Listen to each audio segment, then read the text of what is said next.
आसंता January रे MBC TV आनुकूल्य आयोजित होगाकू जाउछि साराला विश्व भाषा सम्मेलन।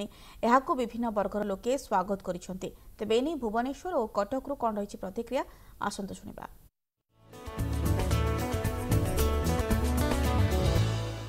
ओडिया भाषा को प्रतिपादित करिया पई पड़िबो एही सम्मेलन रे जे ओडिया भाषा विश्वर अन्य भाषा ठारू कोनोसी गुण रे कम नुहे ताको प्रतिपादित करिया पई पड़िबो। सेइत पे एक सुजोग विश्व स्तर रे निजको परिचित करैबा पई निजर प्रतिभा को प्रतिष्ठित करैबा पई एवं निजर महत्व को प्रतिपादित करैबा पई ये सम्मेलन आम पई एक अपूर्व सुजोग। मु चाहूँगी समग्र राज्यवासी यार सुजोग नवा उचित।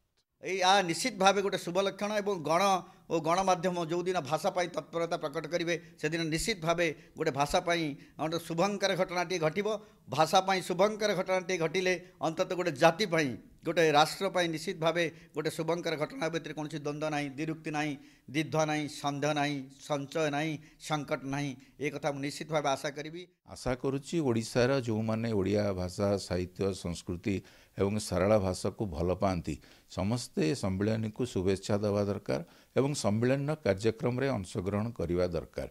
जो कथा राज्य सरकार करिपारि नथिले एमबीसी टीवी जो उद्यम करछि ताको मु हार्दिक अभिनंदन जनाउछि। विश्व दरबार रे आमे तार ना को बजाय रखी पारुनी आ से भाषा को आम सम्मान भी जेती सम्मान देवा तो सम्मान आम देई पारुनी। एइथिपई प्रथम कथा हला ए अभियान रे एमबीसी टीवी प्रथम आरंभ करथियारु एमबीसी टीवी को मु धन्यवाद देबी मो अनुष्ठान तरफ ओडिशावासी मान तरफ। ए ओडिशा भाषा विज्ञान रक्षण पे तार प्रसार पे जेतिक उद्यम करुच्ची से साधुवाद देवाको साधुवाद दौचे।